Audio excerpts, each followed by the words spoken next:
जोंनि बर' हारिनि नोंथांमोननि गेजेराव आं मोनसे भिडिअ लानानै फैबाय इडुकेसन इएम BTC नि रबिराम नार्जारि सार आं बिथांखौ आं सेल्युट होगोन दिनै आं मानोना बिथांनि मोनसे आं भिडिअ क्लिप देखायगोन आरो आं बिनि सायाव बुंगोन आरो NIOS जों लोगोसे रेगुलारफोरनि सायाव दा मा प्रसेसा सोलिगासिनो दं BTC आवहाय मानोना LP आरो UP नि जायफोरनाखि टिचार रिक्रुटमेन्ट बे रिक्रुटमेन्टआ थांनाय गोजाम सरकारनिफ्रायनो जाबोदों आरो बियो दासिमबो जोबनानै थाङाखै बेयाव गोबां खिलिमेलि नुजादों होननानै जोङो दिनै रबिराम नार्जारि सारनि जों खुगानिफ्राय आं खोनानो मोनबाय दा नोंथांमोननो आङो मोनसे भिडिअ क्लिप होगोनसै रबिराम नार्जारि सारा मा बुंनो बिनि सायाव नायना लाग्रोबानो जाबाय जेखिनि माखासे डकुमेन्ट चेक खालामनाय गोबां खेलिमेलि गोबां गलाय गुजाय दङ आरो बेफोरखौ स्र' खालामनांगौनि थाखाय थिग थाक खालामनांगौनि थाखाय जोङो थन्न गासैखौबो नायजोबदों आरो बे नायनाय हाबाफारिया फ्राय जोबनाय हाबाफारियाव फैबाय दा बेखौ जोङो नेक्स्ट आरोबाव फिजिकेल भेरिफिकेसन जों खालामगोन जायफोर फरायसाफ्रा बांसिन नाम्बार मोनदों बे बांसिन नाम्बार मोननायनिफ्राय जोङो गोजौनिफ्राय सानख्लायनानै जोंनिनो मेरिट गथ'फोरखौ मेरिटरियास जायफ्रा स्टुडेन्टफोर दं बिथांमोनखौ साख्रि होनो हानायनि माने बेबायदि मोनसे फर्मुलाजों जोंनि बे नायबिजिरनाय हाबाफारिया जागासिनो दं बावैसोनो बांसिन नाम्बार मोननाय फरायसाफोरखौ लेंहरनानै एप्लिकेन्टफोरखौ लेंहरनानै फिजिकेल भेरिफिकेसन बिथांमोननि डकुमेन्टसखौ आरोबाव डाइरेक्ट चेक खालामनायनि मोनसे स्टेज दंबावो बेखिनिखौ जों थाबैनो मावगोन आरो फोजोबनानै थाबैनो साख्रिखौ होनायनि बेब'स्थाखौ खालामगोन नुबाय नङा होमबा रबिराम नार्जारिया स्पस्ट बुंखाबाय माने हाइजेस्ट मार्कनिफ्राय लाख्लायनानै बियो ओरै गाहायाव लाना फैगोन आरो बेवहाय जायफोरनाखि हाइजेस्ट मार्कनिफ्राय लाबोनानै फिजिकेल भेरिफिकेसन जाफिनगोन आरो फिजिकेल भेरिफिकेसन जाफिननानै बिसोरनि डकुमेन्टसखौ चेक खालामफिनगोन आं बिराद मोजां मोनदों आं बे प्रसेसखौ मानोना स्टेट गभर्नमेन्टआ बेबायदि खालामो जुदि जोङो जेनुइन जों केन्डिडेटखौ होनोब्ला बेबायदि नङाबा राहा गैया खिन्थु डाइरेक्ट जों रिजाल्ट होयोब्ला बेजों खुनु जेनुइन जाया सार आं नोंखौ सेल्युट खालामबाय रबिराम नार्जारि सार मानोना आं नोंखौ गोबाव समनिफ्रायनो आं फल' खालामबोदों नोंथाङा बै समनिफ्राय नोंथाङा जे डाबल पिआवनो थायाथों मानो सिंगल पिआव थायाथों मानो नोंथांनि बुंनाय नोंथांनि स्पिचफोर आरो नोंथांनि आं आखुथायखौ आं माने नोजोर होबोदों थारमाने दिनैसिम नोंथाङा सोरबा पलिटिकेल हान्जाखौबो बा सोरबा दैदेनगिरिफोरखौबो नोङो खुनु मोनसे नोंनि खुगानिफ्राय नोङो दिनैसिम गाज्रि रावजों नों बुंफेराखै नोंनाव अजन दङ नोङो गावनि अजनखौ नोङो लाखिनो हायो आरो नोंनाव दैदेनगिरिनि गुन दं रबिराम नार्जारि सार आं सेल्युट आं नोंखौ सेल्युट होगोन आं पार्सनेलि नोंखौ आं मोजां मोनो हिसाबै आं नोंखौ सेल्युट होबाय दा जोंनि बर'नि दैदेनगिरिफोरनि गेजेराव नोंबायदि बिराद दैदेनगिरि नांगौ सार दा बाथ्राया जाहैबाय मा नंगौ बे ट्रिकखौ सारा मानि बिराद मोजां लाबाय आं बिराद मोजां मोनदों थारमाने बे फर्मुलाखौ बे रुल्सखौ बे प्रसेसा बिराद मोजां जादों मानोना नोङो हाइजेस्ट मार्क मोननायनिफ्राय नों लाखायदो बिसोरनि डकुमेन्टसआव माबा बुहा दङ नामा नायदो बबेबा फेक डकुमेन्टस दङ नामा बबेनिफ्रायबा लाबोनाय डकुमेन्टस दंबायबायो नामा नाम्बारा होदेरनाय दङ नामा बा माबा मोनसे दङ नामा बेफोरखौ नायनो हायो फिजिकेल डकुमेन्टसआव दा बेबायदि प्रसेसजों थाङोब्ला गोरिब गुन्द्राफ्राबो मोनफुंगोन माने जेनुइनफ्रा मोनगोन आरो बेवहाय सन्देह होनाय थानाय नङा सार खिन्थु फिजिकेल दा जुदि सारा दा बुंबाय फिजिकेल डकुमेन्टस भेरिफिकेसन जाफिनगोन होनना बुंबाय आरो बाहाय जुदि सारा जुदि लाफिनबावाब्ला प्रब्लेम जागोन थारमाने माने जायफोरनाखि हाइजेस्ट मार्क मोननायनिफ्राय जायफोर सेलेक्टेड मोनसे एरिया दोननो हायो नङा होमबा बे एरियासिम दोनदो बिसोरखौ लेंहरदो दाना फार्स्टलि सेकेन्ड खालामनो हायोथ' माने जेनेबा फार्स्ट जेनेबा मालादो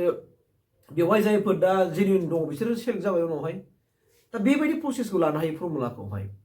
ओमफ्राय जों दा ओरैबायदिखौ जानो हाबाय जायफोर नैबे लिस्टआव गोलैनाय जायफोरा फिजिकेल डकुमेन्टस भेरिफिकेसनाव गोलैयै मानसिफ्रा उनाव फाइनाल रिजाल्टआव ओंखारो नामा जों बेखौ दा नायनो हाबाय जों हमनो हाबाय थारमाने जों सोरबा जुदि बे लिस्ट होनायाव फिजिकेल माने डकुमेन्टस भेरिफिकेसननि लिस्ट होनायनि अनगायै बा बाहाय नाम गोलैयै मानसिफ्रा आरो फाइनाल मिनिट लिस्टआव ओंखारदों नामा जों बेखौ नायनो हाबाय दायो जों हमनो हाबाय बा जों हमनो हाबाय कि जायफोरनाखि बाहाय फिजिकेल डकुमेन्टस भेरिफिकेसनाव गैयालासिनो जायफोर नामा ओंखारबाय बिसोर बुवा होननानै जों बुंनो हाबाय आरोखि थारमाने ओंखायनो आं बे प्रसेसखौ बिराद मोजां मोनदों दा बाथ्राया जाहैबाय मा आरो NIOSफ्रा आंखौ बुंबाय थादों NIOSनि केन्डिडेटफोरखौबो आं बुंगोन दे नैबे फिजिकेल भेरिफिकेसन खालामनो नागिरनाय बे सुबिदाया नोंथांमोननि थाखाय गल्डेन सुबिदा नोंथांमोना दा सन्देह जाबाय थादों नङा होमबा नोंथांमोननि नामा लिस्टआव ओंखारगोन ना ओंखारा एबा NIOSनि केन्डिडेटफोरखौहाय BTCआव होगोन ना होआ बेबायदि मोनसे बिराद सन्देह जाबाय थादों आरो गोबां NIOSफोरनि टिमफ्राबो नट दाउट दिनै रबिराम सारखौबो लोगो लाहैबाय आरो डाइरेक्टर सारखौबो लोगो लाहैबाय आरो गोबां बिदिनो बिपिएफनि दैदेनगिरिफोरखौ लोगो लाहैबाय आरो स्क्रुटिनि बर्डनि सोद्रोमाफोरखौबो नोंथांमोना गोबां खबर लाहैबाय डिसकासन खालामलायनाय जाबाय नङा होमबा बिथांमोनाबो मोजां मिथिखासिगौ दा बाथ्राया जाहैबाय मा काउन्सिलाथ' नों स्टेटनि देरसिन जानो हायाना बेथ' स्टेटनि सिङावसो ना थ' स्टेटआ मा फर्मुलाजों नायनानै दिनै एनआइएसफोरखौ होखो बिटिसिआथ' होथारनांगोनलै गनाय नङा माने लाबाय दिनै हयथ' बिटिसिआ मा खालामनो हायो स्टेटखौ फल' खालामनो हायो जे स्टेटआ एनआइएसफोरखौ बबे बबे डकुमेन्ट्सखौ नायनानै बिथांमोनखौ होखो जास्ट बेखौ नोंथांमोना फल' खालामदो स्टेटनि डाइरेक्टरनाव जिएनि डाइरेक्टरनाव बिहरदो आरो बिसोरनि प्रसेसखौ नायदो माबायदि प्रसेस खालामा बे थारमाने सन्देह जादोंबा बेखौ इनभाइट खालामदो लेंहरफिनदो डकुमेन्ट्सफोरखौ चेक खालामदो जेरै भाबै होदो बेनो ना दा ओंखायनो नैबेनो गल्डेन माने एनआइएसफोरनि थाखायबो गल्डेन सुबिदा बेनो नैबे फिजिकेल भेरिफिकेसन जानायाव बेवहाय एनआइएस माने केन्डिडेटफोरनि नामा लिस्टआ फैगोन ना फैया बेखौ नोंथांमोना नायबानो जाबाय बाहाय जुदि फैयाब्लानोथ' नोंथांमोनाबो हमनो हाबायना जे एनआइएसखौबा सोनाय जायाखिसै होननानै अब्ला नोंथांमोना थांनानै डाइरेक्टर सारजों लोगो लाहैनानै सोंहैफिननो हाबाय बा इएम सारनाव नोंसोरो रायलायहैनो हाबाय नङा होमबा गतिके जेरै हमनानै लादो बिटिसिआव जों माखासे आंनो फोरमायहरनाय बायदिब्ला माने माखासे सिकिउरिटिनि बर्डनि सोद्रोमाफोरजों नोंथांमोनाबो निसय गोबां रायलाया नङा रायलायबाय आरो दा बे हिसाबै आरो गोबां माखासे बिपिएफ दैदेनगिरिफोर नोंथांमोना रायलाया नङा रायलायबाय थारमाने एनआइएसफोरनि प्रब्लेमाथ' मालाखौ जोबखांबायमोन नङा होमबा बावहाय जाय फैगोन दा इसु डेट होनना बुंदों इसु डेटआ मिलाया एनआइएसफोरना सार्टिफिकेट इसु डेटआ मिलाया होननानै दा बे बाथ्राया माने गोबां कुइसन सिखारो नङा होमबा कुइसना बेनो रायजो जानानै बयबो बेखौ अपेन भाबै क्लियारै मिथिनाया मोजां अपेनै मिथिनांगौ एनआइएस मेलाव आं बुंदों थारमाने अलरेडि बिथांमोननि कर्सआ 2019नि मार्च मासावनो जोबखादों मार्च मासनि 16 तारिख ना माबायाव जोबदों बिसोरनाव एडमिट दंजोबो गासिबो कर्स स्टार्टिं कर्सनिफ्राय मोनबेसे जादों बिथांमोनाव अलरेडि एडमिट कार्ड दंखाजोबो एग्जामिनेसननि एडमिट कार्ड बे जोब्बाय आरो जोबनानै उनाव रिजाल्ट डिक्लेरेसननि उनाव जेब्लानाखि सार्टिफिकेट इसु खालामगोन बै डेटखौसो होनाय जायोना होमबा बे सार्टिफिकेट इसु डेटजों एग्जाम जोबनायजों बोरै मिलायनांगौ बबेबा मिलायगोन नामा खुनु मिलाया दा एग्जाम्पल हिसाबै आं नोंथांमोननो होनो हायो जे अब्ला जुदि बिटिसिआव दिनै सार्टिफिकेट एनआइएसफोरनिखौ नो डाउट इसु सार्टिफिकेट इसु डेटखौ लानानै होलालायनो स्टेटआव बोरै मोनखो होमबाथ' इसु डेटखौ नोजोर होयोबाथ' नों अल अभार इन्डिया रावबो मोना मा आसामालाय बोरै होनो हाखो आसामाव मानो होनो हाखो इसु डेटआनो खारन एनआइएसफोरनि सार्टिफिकेटआनो दिनै मोननै जानानै दंखायो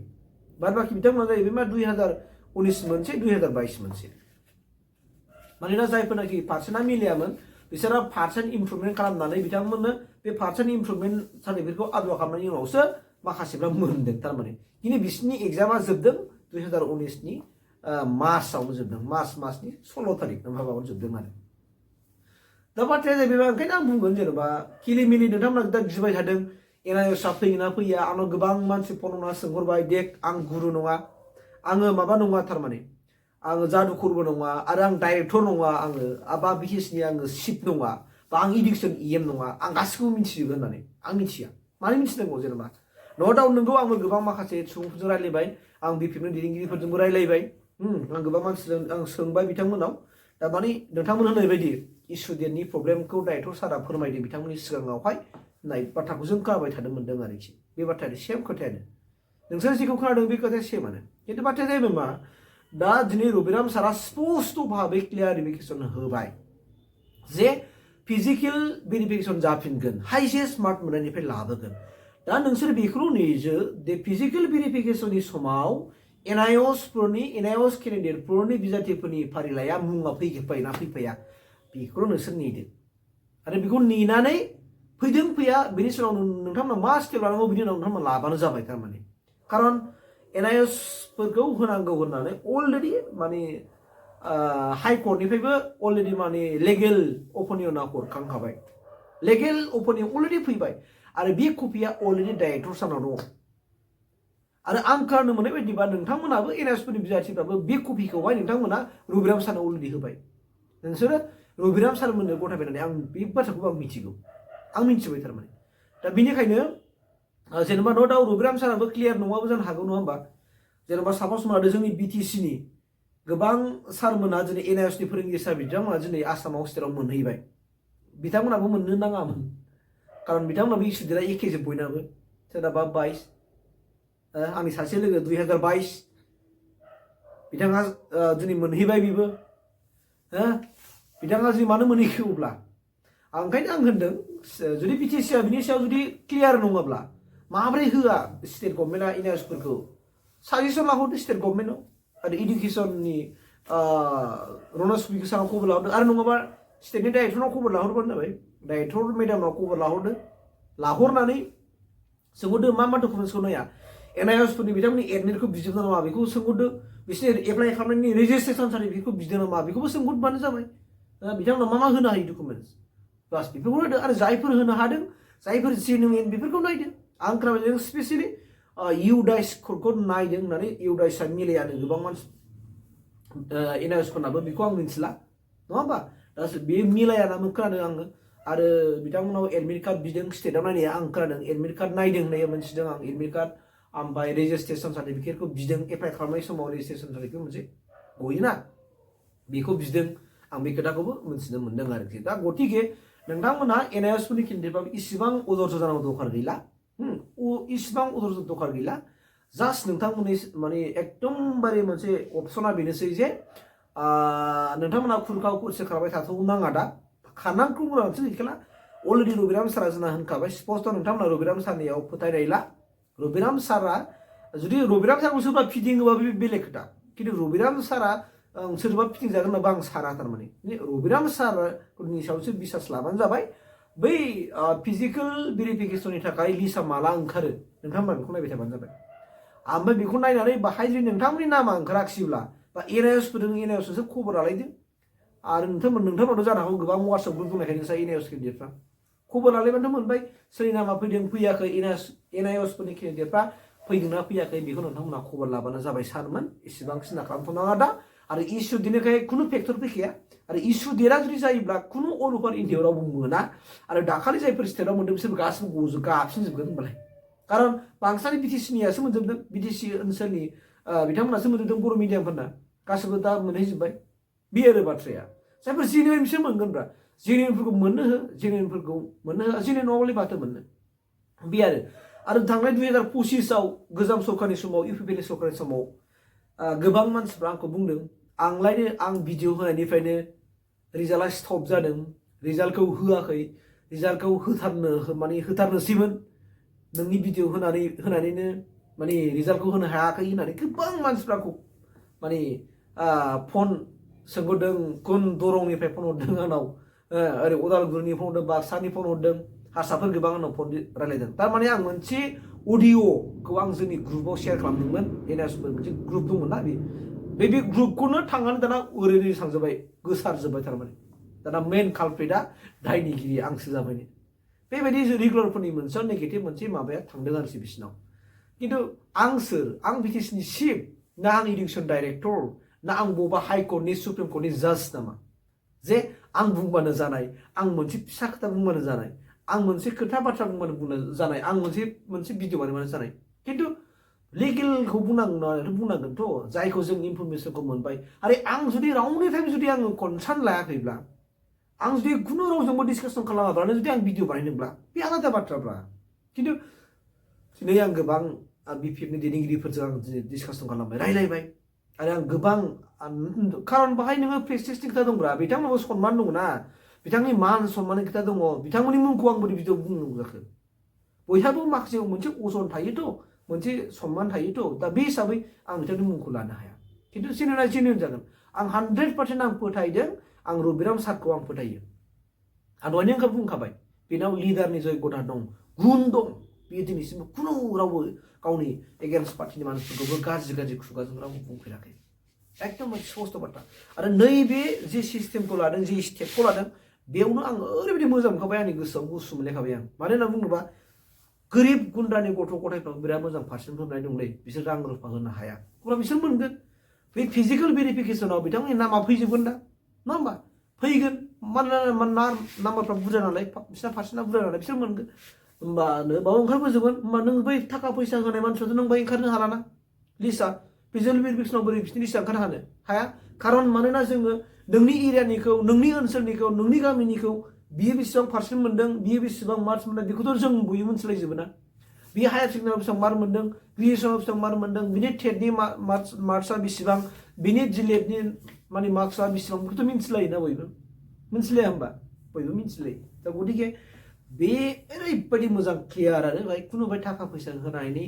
लानो नागिरनाय नाम्बार खमफ्रा बे जानो हाया आरो बे स्टेपखौ लानांगौ मानोना स्टेट गभर्नमेन्टआबो बेबायदि स्टेपजोंसो बिथांमोनाबो होखादों ओंखायनो आंनि रिकुवेस्टआ बेल'नो आरो आं खावलायगोन रबिराम नार्जारि सारखौहाय जेनुइन केन्डिडेटफ्रा जोंना खुनु रावबो सासेबो गलाङा हय रेगुलारानो हक हय NIOSफ्रानो हक NIOS केन्डिडेटफ्राबो जायना जेनुइन दं बिथांमोना मोनथों आरो रेगुलारफ्राबो जायफ्रा जेनुइन डकुमेन्टफ्रा जेनुइन जोब खुनु जेबो एक्सट्रा बिसिनि माखासे सार्टिफिकेटफ्रा भुवा नङा बिथांमोना जेन' मोनो आं बेखौनो रबिराम नार्जारि सारनिसिम आं फिन आरो खेबसेबाव गोसो गोरबोनिफ्राय खुथारि खावलायबाय आरो आं आसा खालामबाय रबिराम नार्जारि सारनि अननायावनो मोजां जेनुइन केन्डिडेटफ्रा NIOSआनो जा रेगुलारानो जा जेन' बयबो मोनफुंनो हाथों थेंक इउ